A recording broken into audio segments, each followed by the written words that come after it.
పరిశుద్ధుడైన యేసుక్రీస్తు ఘనమైన నామంలో మీకు శుభములు తెలియజేస్తున్నాం. మీరింతవరకు విన్న ఈ కార్యక్రమం ద్వారా ఎంతగానో బలపడి ఉంటున్నారని నమ్ముతున్నాం. యాకోబు కుమారులు తమను నమ్మి ఎంతో అమాయకంగా వారిని వెంబడించిన తమ సొంత తమ్ముడైన యోసేపును అసూయ ద్వేషాలతో బాధించి విదేశీ వర్తకులకు అమ్మివేయడం, అదేవిధంగా యాకోబు తమ వద్దకు పంపిన యోసేపును తండ్రి కుటుంబానికి దూరం చేసి ఎడబాసిన వైనం, ఇలాంటి విషయాలు ఎన్నో విన్నాం. ఇక నేటి పాఠంలో మనము ఆదికాండము 38వ అధ్యాయంను ధ్యానించుకోబోతున్నాం. ఈ అధ్యాయంలో యాకోబు కుమారుల్లో ఒకడు ఎంతో ప్రముఖుడైన యూదాను గూర్చి మనము ధ్యానిస్తాం. దేవుడు యూదాను తన ప్రణాళికను నెరవేర్చుకునే పనిలో ఒక ప్రాధాన్యతను కలిగిన వ్యక్తిగా అతని వంశాన్ని ఎన్నుకున్నాడు. అయితే యూదా జీవితంలో ఒక విషాదగాథ సంభవించింది. దీనికి సంభవించిన విషయాలన్నింటినీ నేటి పాఠంలో అనగా ఈ 38వ అధ్యాయంలో తెలుసుకుంటాం. జాగ్రత్తగా శ్రద్ధగా నేటి సందేశంలోనికి వెళ్దామా? ప్రియ సోదరీ సోదరులారా, ఈ రోజున మనం ఆదికాండం 38వ అధ్యాయం వినబోతున్నాము. ఇందులో యూదా కథ రాయబడి ఉంది. ఈ వ్యక్తి ఇశ్రాయేలు వంశాలలో ప్రముఖుడు. రాజదండము ఈ వంశానికే సంక్రమించింది. అయితే ఇదొక విషాదగాథ. వినండి. ఆ కాలమందు యూదా తన సహోదరులను విడిచి హీరా అనే ఒక అదుల్లామీయుని వద్ద ఉండడానికి వెళ్ళాడు. ఎందుకు వెళ్ళాడు? వ్యాపారం చేయడానికి ఒక అదుల్లామీయునితో సంప్రదించడానికి వెళ్ళాడు. అక్కడ ఒక కనానీయ స్త్రీని చూచాడు. ఆమెతో సంబంధం పెట్టుకున్నాడు. షూయా అనే ఒక కనానీయుని కుమార్తెను యూదా చూచి ఆమెను తీసుకొని ఆమెతో పోయాడు. ఆమెను కూడాడు. ఆమె గర్భవతి అయి కుమారుణ్ణి కన్నది. అతడు వానికి ఏరు అని పేరు పెట్టాడు. యూదా పాపం చేశాడు. వ్యభిచరించి కన్న కొడుకుకు ఏరు అని పేరు పెట్టుకున్నాడు. ఆమె మరల గర్భవతి అయి కుమారుణ్ణి కని ఆ పిల్లవానికి ఓనాను అని పేరు పెట్టింది. మూడోసారి ఆమె గర్భవతి అయి కుమారుణ్ణి కని వానికి షేలా అని పేరు పెట్టింది. ఆమె వీణ్ణి కన్నప్పుడు అతడు కజీబులో ఉన్నాడు. యూదా తన జ్యేష్ఠ కుమారుడైన ఏరుకు తామారు అనే స్త్రీని పెళ్లి చేశాడు. ఇక్కడ తామారు అనే వ్యక్తి మనకు కనపడుతున్నది. యేసుక్రీస్తు వంశావళిలో ఈమె పేరు ఉంది. ఈ కుటుంబమంతా ఒక పెద్ద పాప చరిత్ర.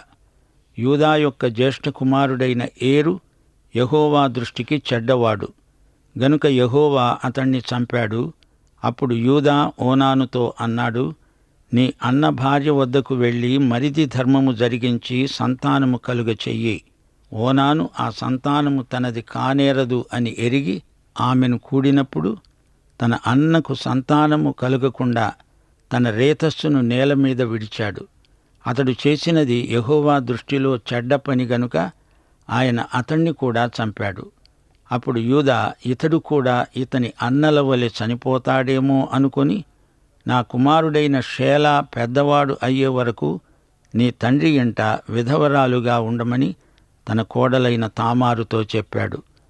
ఆ రోజుల్లో ఉన్న ఆచారము అలాంటిది. ఒక వ్యక్తి చనిపోతే అతని సోదరుడు చనిపోయిన వాని భార్యను వితంతువును పెళ్లాడాలి. ఓనాను అలా చేయడానికి ఇష్టపడలేదు. అతని స్వార్థ బుద్ధికి గాను దేవుడతనికి మరణశిక్ష విధించాడు. యూదాకు మరొక కొడుకు ఉన్నాడు. విధవరాలైన తన కోడలికి యూదా సలహా ఇస్తున్నాడు. నా కొడుకుకు యుక్త వయస్సు వచ్చేంత వరకు నీవు వెళ్ళి నీ తండ్రి ఇంట విధవరాలివై ఉండాలి. కాబట్టి తామారు వెళ్ళి తన తండ్రి ఇంట నివసించింది. చాలా రోజులైన తరువాత షూయా కుమార్తె అయిన యూదా భార్య చనిపోయింది. తరువాత యూదా దుఃఖ నివారణ పొంది హీరా అనే తన స్నేహితునితో తిమ్నాతుకు తన గొర్రెల బొచ్చు కత్తిరించే వారి వద్దకు వెళ్ళాడు. యూదాకు హీరాకు ఉన్న వ్యాపార సంబంధం చూడండి. వీరిద్దరి మధ్య గొర్రెల వ్యాపారం జరుగుతున్నది. వీరిద్దరికీ ఉమ్మడిగా ఎన్నెన్నో గొర్రెలున్నాయి. గొర్రె ఉన్ని కత్తిరించేందుకు యూదా అదుల్లామీయుని వద్దకు వెళ్ళాడు. ఇంతకాలము తామారు వైధవ్యం అనుభవిస్తూ తండ్రి ఇంట ఉండిపోయింది. యూదా తన కొడుకైన షేలాను ఇచ్చేటట్లు లేడని తామారు పసికట్టింది. అప్పుడు షేలా పెద్దవాడైనప్పటికీ తనకిచ్చి పెళ్లి చేయకపోవడం చూచి తన వైధవ్య వస్త్రాలను తీసివేసి ముసుగు వేసుకొని శరీరమంతా కప్పుకొని తిమ్నాతుకు పోయే మార్గంలో ఉన్న ఏనాయిము ద్వారమున కూర్చున్నది. షేలా యూదాకు మూడో కొడుకు. తామారుకు యూదా మనస్సు తెలిసిపోయింది. అతడు ఎలాగూ తనను షేలాకు చేసుకోడు అని గ్రహించినదై ఈ విషయంలో ప్రత్యేక చర్యకు పూనుకున్నది. ఆమె విధవరాలి వస్త్రాలు తీసివేసింది, ముఖం కప్పుకున్నది, దారి ప్రక్కన ఒక వేశ్యలాగా కూర్చున్నది. యూదా ఆమెను చూచి ఆమె తన ముఖము కప్పుకున్నందున వేశ్య అనుకొని ఆ మార్గమున ఆమె దగ్గరకు పోయి ఆమె తన కోడలు అని తెలియక నీతో పోతాను రా అన్నాడు. అందుకు ఆమె అన్నది, నీవు నాతో వస్తే నాకు ఏమిస్తావు? చూడండి, ఈ యూదా ఎలాంటివాడో గమనించండి. తాను ఒక కనానీయ స్త్రీని చేసుకున్నాడు. ఆమె షూయ కుమార్తె. మళ్ళీ ఇక్కడ తామారుతో సంపర్కానికి తయారయ్యాడు. ఈ కథ అంతా చీకటి తప్పు. యూదా అనుకున్నాడు, ఆమె వేశ్య. తన మామను మోసగించి తన కోరిక తీర్చుకోవాలని చూచిందామె. అతడన్నాడు, నేను మందలో నుండి మేకపిల్లను పంపుతాను. ఆమె అన్నది, నీవది పంపే వరకు ఏదైనా కుదవ పెడితే అలాగే ఒప్పుకుంటాను. నీ వద్ద ఏమి కుదవ పెట్టమంటావు అని అడిగాడు యూదా. ఆమె అన్నది, నీ ముద్ర, దాని దారము నీ చేతి కర్ర నా దగ్గర కుదవ పెట్టాలి. అలాగే అతడు వాటిని ఆమెకిచ్చి ఆమెతో పోయాడు. ఆమె అతని వలన గర్భవతి అయింది. అప్పుడామె లేచిపోయి తన ముసుగు తీసివేసి తన వైధవ్య వస్త్రాలను ధరించింది. తరువాత యూదా ఆ స్త్రీ వద్ద నుండి ఆ కుదువను పుచ్చుకోవడానికి తన స్నేహితుడైన అదుల్లామీయుని చేత మేకపిల్లను పంపినప్పుడు ఆమె అతనికి కనపడలేదు. యూదా తన స్నేహితుణ్ణి పంపించాడు. అతడు ఆమె కోసం వెతుకుతున్నాడు. ఇక్కడ ఒక వేశ్య ఉండాలి, ఆమె ఏది అని అక్కడి వారిని వాకబు చేస్తున్నారు. మార్గమందు ఏనాయిము వద్ద ఉండిన ఆ వేశ్య ఎక్కడ ఉన్నది అని ఆ మనుష్యులను అడిగితే వారన్నారు, ఇక్కడ వేశ్య ఎవరూ లేరే. కాబట్టి అతడు యూదా దగ్గరికి వెళ్ళి, ఆమె నాకు కనపడలేదు, అక్కడి మనుష్యులు ఇక్కడ ఏ వేశ్య లేదే అంటున్నారు. యూదా అన్నాడు, మనలను అపహాస్యము చేస్తారేమో, ఆమె వాటిని ఉంచుకుంటే ఉంచుకోమను. ఇదిగో నేను ఈ మేకపిల్లను పంపాను, ఆమె నీకు కనపడలేదు అని ఊరుకున్నాడు. రమారమి 3 నెలలైన తరువాత యూదాకు తెలిసింది, నీ కోడలైన తామారు జారత్వం చేసింది. అంతేకాక ఆమె జారత్వము వలన గర్భవతి అయింది. అప్పుడు యూదా అన్నాడు, ఆమెను బయటికి తీసుకొని రండి, ఆమెను కాల్చివేయాలి. యూదా ఎంత పని చేశాడో చూడండి. తన అవినీతిని కప్పిపుచ్చుకుంటూ ఎదుటి వ్యక్తికి తీర్పు తీర్చే ధోరణి యూదా కనపరుస్తున్నాడు. తన స్వంత ప్రజలు కనానీయులలాగా వ్యవహరిస్తున్నారు. అందుకే దేవుడు వారిని ఈ దేశము నుండి తొలగించి కొంతకాలము ఈజిప్టుకు పంపబోతున్నాడు.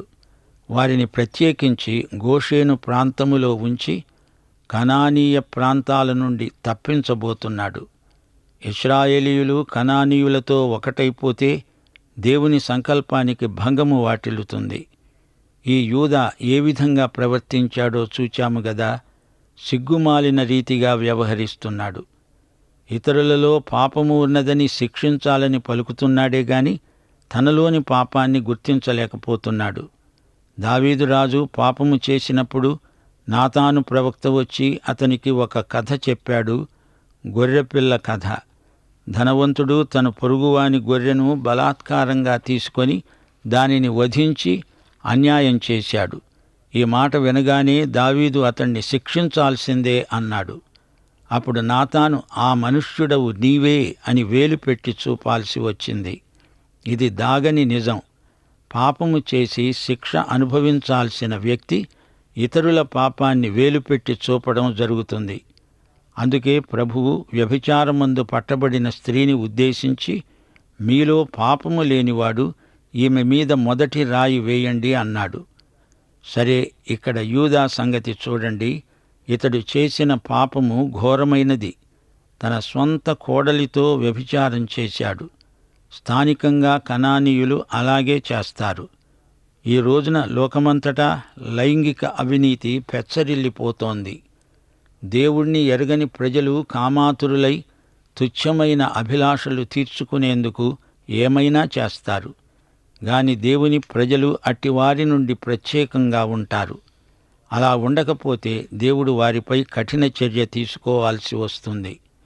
ఈ రోజున కనానీయ జాతి ఏమైంది? నామరూపాలు లేకుండా అంతరించిపోయింది. దేవుడు వారికి తీర్పు తీర్చాడు. సోదరీ సోదరులారా, చరిత్ర నేర్పే ఈ పాఠాలు ప్రతి ఒక్కరూ నేర్చుకొని తీరాలి.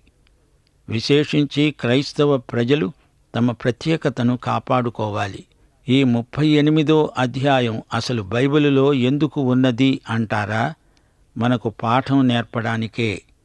దేవుడు పాపాన్ని సహించడు.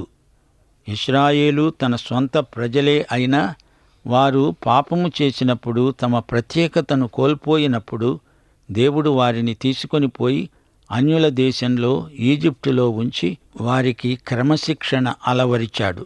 25వ వచనం, ఆమెను బయటికి తీసుకొని వచ్చినప్పుడు ఆమె తన మామ వద్దకు ఆ వస్తువులను పంపి కబురు చెప్పింది, ఇవి ఎవరివో, ఆ మనుష్యుని వలన నేను గర్భవతినయ్యాను. ఈ ముద్ర, ఈ దారం, ఈ కర్ర ఎవరివో దయచేసి గుర్తుపట్టండి. యూదా ఆమెను కాల్చి చంపాలి అన్నాడు. ఆమె అన్నది, నేను కనబోయే బిడ్డకు తండ్రి ఎవరో మీరు తెలుసుకోండి. ఈ వస్తువులు ఎవరివో, అతడే నేను కనబోయే బిడ్డకు తండ్రి. ఇవిగో ఆ వస్తువులు. యూదా వాటిని చూచాడు. ఆ వస్తువులు తనవే అని గుర్తుపట్టాడు. అన్నాడు, నేను నా కుమారుడైన షేలాను ఆమెకివ్వలేదు గనుక ఆమె నాకంటే నీతిమంతురాలు. అతడు ఆమెను మళ్లీ ముట్టలేదు, ఆమెను కూడలేదు. తాను చేసిన నీచమైన పనికి తనకే అసహ్యమేసింది. కనానీయ ప్రజల పద్ధతులను తాను అనుసరించటం సిగ్గుచేటు. సోదరీ సోదరులారా, ఈ కథ నుండి మనము నేర్చుకోవలసిన పాఠాలు లేకపోలేదు. ఇవన్నీ మనకు ఉపయుక్తమైన పాఠాలు, దృష్టాంతాలు. నేటి తరానికి క్రైస్తవులమైన మనము మంచి మాదిరిగా ఉండాలి. వారి అంతస్తుకు మనము దిగజారకూడదు. మన నైతిక ప్రమాణాలు ఉన్నతమైనవి. ఈ విషయంలో లోకంతో రాజీ పడే ప్రసక్తే లేదు. అలనాడు నోవహు ప్రజాభిప్రాయానికి వ్యతిరేకి. అందరూ నోవహు పిచ్చివాడు అన్నారు. గాని అతడు ఓడను నిర్మించడము మానలేదు. దేవుడు చెప్పినట్లే చేశాడు. సోదరుడా, సోదరి, నీవైతే అలా చేస్తావా? లేక నలుగురితో పాటు వారి సలహాను అనుసరించి దిగజారిపోతావా? మనము ప్రజలకు ఉన్నత ప్రమాణాలను చూపాలి గాని లోకంతో ఒకటైపోకూడదు. కాకిని కోకిలగా మార్చాలి గాని కోకిలను కాకిగా మార్చకూడదు. గోధుమ గింజల వంటి మనము గురుగులను గోధుమలుగా మార్చాలి గాని మనము గురుగులతో కలిసిపోకూడదు. దేవుని వాక్య ప్రమాణానికి మనం ఎదగాలి గాని దిగజారిపోకూడదు. ప్రజలను ఆకర్షించడానికి లౌకిక పద్ధతులు వాడకూడదు. దానియేలు రాజాజ్ఞను సైతం ధిక్కరించి తన ఉన్నత ప్రమాణాన్ని నిలుపుకున్నాడు. జనాకర్షణ పద్ధతులు మనకు పనికిరావు. జనం వచ్చినా రాకపోయినా మన నైతిక ప్రత్యేకతను ఎట్టి పరిస్థితుల్లోనూ కోల్పోకూడదు. యేసు ప్రభు 12 శిష్యులనే ఏర్పరచుకున్నాడు. పెద్ద గుంపును చేర్చుకోలేదు. ఏదో బ్రహ్మాండమైన జనసమూహం వస్తేనే కాని అది గొప్ప సేవ కాదు అని భ్రమపడకూడదు. కొద్దిమంది ఉన్నా కంగారు పడనక్కర్లేదు. ఎంతమందికైనా సాక్ష్యము చెప్పడానికి సిద్ధంగా ఉండాలి. దేవుని వాక్యాన్ని నమ్మకంగా బోధించాలి. దేవుని వాక్యం బలమైనది. వాక్యామృతాన్ని మంచి శుభ్రమైన స్వచ్ఛమైన పాత్రలో పోసి ప్రజలకు అందించాలి. అయితే యూదా సంగతి చూడండి. అతడు తన సాక్ష్యాన్ని పూర్తిగా పోగొట్టుకున్నాడు. తాను కూడా సగటు కనానీయుడి స్థాయికి దిగిపోయాడు. దానివలన వచ్చిన ఫలితాలు ఎంతో విషాదకరమైనవి. తామారు ప్రసవకాలమందు కవల పిల్లలు ఆమె గర్భంలో ఉన్నారు. ఆమె ప్రసవిస్తున్నప్పుడు కవల పిల్లల్లో ఒకడు తన చేయి బయటకు చాచాడు గనుక మంత్రసాని ఎర్రనూలు తీసి వాని చేతికి కట్టి, ఇతడు మొదట బయటికి వచ్చాడు అని చెప్పింది. అతడు తన చేయి వెనుకకు తీసినప్పుడు అతని సహోదరుడు బయటికి వచ్చాడు. అప్పుడు ఆమె అడిగింది, నీవెందుకు ఇలా చీల్చుకొని బయటికి వచ్చావు? అందుచేత అతనికి పెరెసు అని పేరు పెట్టబడింది. తరువాత చేతికి తొగరునూలు గల అతని సహోదరుడు బయటికి వచ్చాడు. అతనికి జరహు అని పేరు పెట్టబడింది. ఇప్పుడు మనము కొత్త నిబంధనలో మత్తయి సువార్త 1వ అధ్యాయంలో యేసుక్రీస్తు వంశావళిని పరిశీలిస్తే మనకు ఒక సంగతి బోధపడుతుంది. అబ్రహాము ఇస్సాకును కన్నాడు. ఇస్సాకు యాకోబును కన్నాడు. యాకోబు యూదాను అతని అన్నదమ్ములను కన్నాడు. యూదా తామారునందు పెరెసును జరహును కన్నాడు. పెరెసు ఎస్రోమును కన్నాడు. ఎస్రోము అరామును కన్నాడు. ఈ విధంగా ఈ వంశావళిని అనుసరిస్తూ పోతే చిట్ట చివరికి 16వ వచనంలో యాకోబు మరియ భర్త అయిన యోసేపును కన్నాడు. ఆమె యందు క్రీస్తు అనబడిన యేసు పుట్టాడు. శరీరరీతిగా యేసుక్రీస్తు యూదా తామారు ద్వారా వచ్చాడని, యేసుక్రీస్తు వంశవృక్షంలో వీరందరి పేర్లు ఉన్నాయని మనము గుర్తించాలి. యేసు మానవ కుటుంబంలో ప్రవేశించినప్పుడు ఆయన వంశావళిలో పాపుల పేర్లు ఉండడము ఆశ్చర్యమేమీ కాదు. సోదరీ సోదరులారా, యేసుక్రీస్తు ఎంత ఘనుడో చూడండి. 2 కొరింథీ 5వ అధ్యాయాల్లో మనము క్రీస్తునందు దేవుని నీతి అగునట్లు పాపమెరుగని ఆయనను దేవుడు మన కోసము పాపముగా చేశాడు. యేసుక్రీస్తు అతి కాంక్షణీయుడు. ఆయన వంశావళిలో తామారు, రహాబు మొదలైన వ్యక్తుల పేర్లున్నాయి. రూతు మొదలైన అన్యుల పేర్లు ఉన్నాయి. అందుచేత ఎంత ఘోరపాపినైనా యేసు రక్షించగలడు. ఎలాంటి పాపిష్టి కుటుంబంలో పుట్టిన వ్యక్తినైనా రక్షించి ఆ వ్యక్తి తలెత్తి తిరగడానికి ధైర్యము, నిష్కల్మషమైన మనస్సాక్షి దయచేయగలడు. యేసుక్రీస్తుకే యుగయుగములకు మహిమ చెందునుగాక. ఇప్పుడు మనం 39వ అధ్యాయం వినబోతాము. మీరు ఈ అధ్యాయమంతా ముందుగా చదువుకొని సిద్ధపడి ఉండండి. మళ్ళీ యోసేపు మనకు ఈ అధ్యాయాల్లో కనిపిస్తాడు. యోసేపు జీవితంలో అడుగడుగునా దేవుని నడుపుదల మనకు కనిపిస్తుంది. పాఠం ఇక్కడ ముగిస్తాము. ముగింపులో ప్రార్థన చేసుకుందాము. ప్రతి ఒక్కరూ తల వంచండి. పరిశుద్ధ దేవా, నీ ఆశీర్వాదాలన్నిటినీ లెక్కించడానికి నిత్యత్వపు కాలము సరిపోదు. నీ వాక్యాశీర్వాదముల కొరకు నీకు కృతజ్ఞులం. తండ్రి, నీవు మాకు అనుగ్రహించిన ఈ అమూల్యమైన పాఠం కోసం నీకెంతో కృతజ్ఞతాస్తుతులు సమర్పిస్తున్నాం. మేము నేర్చుకున్న పాఠాలను మా వ్యక్తిగత జీవితాలకు అన్వయించుకొని బ్రతకడానికి పరిశుద్ధాత్మ మాకు సహాయం చేయి. మేము నీ మహిమార్థమై ఈ లోకములో జీవించడానికి బైబిలులో కొందరు వ్యక్తుల జీవితాలలో నీ కృప అపరిమితముగా విస్తరించిన వైనం చూడడానికి మాకు కనువిప్పు కలిగించుమని, నేటి పాఠమందలి విషాదకరమైన సంఘటనలను బట్టి మా జీవితాలను మేము సరిదిద్దుకోవడానికి నీ కృపా విశేషము మాకు అనుగ్రహించుమని, మహిమ పొందుమని, సైతానీయ దుష్ట శక్తులను లయపరచి దూరపరచుమని యేసుక్రీస్తు వారి శుభనామమున ప్రార్థన చేస్తున్నాము తండ్రి. ఆమేన్. ప్రియులారా, ఇంతవరకు విన్న సందేశం మిమ్మల్ని ఎంతగానో బలపరిచిందని నమ్ముతున్నాం. ఇందులో యూదాను గూర్చి విన్నాం. యాకోబు కుమారుల నడవడిక, ఒక్కొక్కరి ప్రవర్తన గూర్చి విన్నాం. ప్రాముఖ్యంగా యూదాను గూర్చి వింటాం. యూదాకే రాజదండం ఇవ్వబడింది. రూబేను పెద్దవాడైనప్పటికీ తన నీచమైన పని చేసినందుకు జ్యేష్ఠత్వాన్ని పోగొట్టుకున్నాడు. యూదా తన కోడలి విషయంలో కూడా సిగ్గుమాలిన విధంగా ఆమెపై నేరం మోపాడు. దావీదు జీవిత పరిస్థితి ప్రస్తావించబడింది. కనాను లేక కొన్ని జాతులు ఈ రీతిగా క్రమాన్ని అతిక్రమించి కామోద్రేకంతో ప్రవర్తిస్తున్నారు. అనేక మంది దేవునికిట్టి విధానాలు సహించవు. లోకం నిన్ను పిచ్చివారనుకున్నప్పటికీ మంచిదే. ఉన్నతమైన దైవ ప్రమాణాలు పాటించడం క్రైస్తవుల యొక్క బాధ్యత. యూదా కోడలైన తామారు యూదా వల్ల పెరేసును జరహును ఇద్దరు కవల కుమారులను కన్నది. యేసుక్రీస్తు ఈ కుటుంబంలో చేరి పాపం ఎరగని ప్రభువు మన కోసం పాపంగా చేయబడ్డాడు. దేవుడు తన రక్షణ ప్రణాళికను అమలు చేయడానికి అన్యులను కూడా ఏర్పాటు చేసుకున్నాడు. అనగా ఎంతటి ఘోర పాపినైనా యేసు రక్షిస్తాడని దీని ద్వారా మనకు అర్థమవుతుంది. కాబట్టి వాక్యం వింటున్న ప్రియ సహోదరుడా సహోదరి, దేవుని కృపా ప్రణాళికను అర్థం చేసుకొని ఆయన చిత్తానికి లోబడితే నీవు ఆశీర్వదించబడతావు. అటు కృపను దేవుడు నీకు దయచేయను గాక.